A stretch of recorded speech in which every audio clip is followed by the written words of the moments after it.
Hello guys! Welcome na naman sa another episode ng aking YouTube channel. Okay, mga kaibigan, ngayon ang lulutuin natin ay ginataang bilo-bilo para sa Chinese New Year. Una muna mga kaibigan, nagpapakulo na ho ako ng tubig. Ang ingredients, syempre, ng ating ginataang bilo-bilo ay malagkit. Malagkit mga kaibigan, saging na saba. We have coconut cream or coconut milk, sugar.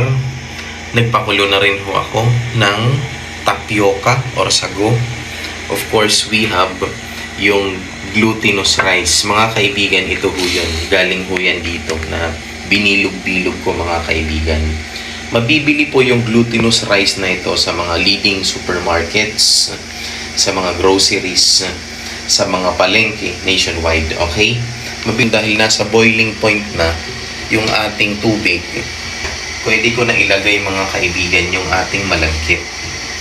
Yung ating malagkit mga kaibigan, nahugasan ko na ho ito, optional. Pwedeng konti lang, pwede ring marami. So nailagay ko na siya mga kaibigan, halu-haluin ho natin. Ilalagay naman natin yung ating binilog na glutinous rice. So, isa-isa, hindi natin siya pwedeng pagsama-samahin mga kaibigan kasi nga magdidikit-dikit. Okay? So, yun. Ito yung ihahanda namin mga kaibigan ngayong Chinese New Year. So, favorite ko ito ng aking mga kids kasi nga malagkit at saka syempre masarap. Yan, tinakpan natin, hahayaan natin kumulo. Tapos ngayon, saka tayo maghihiwa ng ating saging na saba.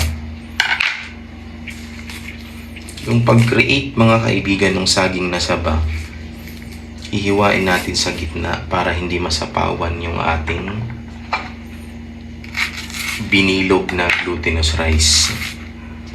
Kasi dapat ang naka-highlight dyan, mga kaibigan, yung ating glutinous rice.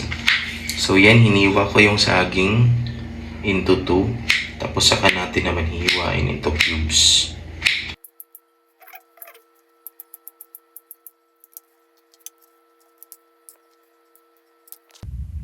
So guys, ngayon ilalagay na natin yung ating saging na saba.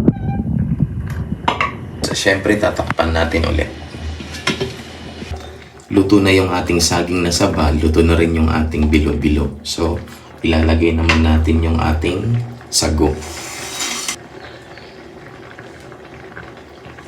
Yun mga kaibigan. Sugar. Kung gusto nyo na mas matamis pa, eh pwede pa natin lagyan yun ng ating coconut cream or coconut milk.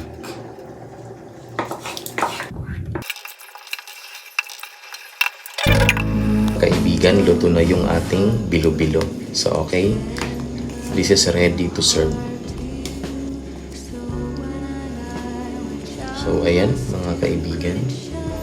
Sobrang creamy, mabango, at syempre, masarap.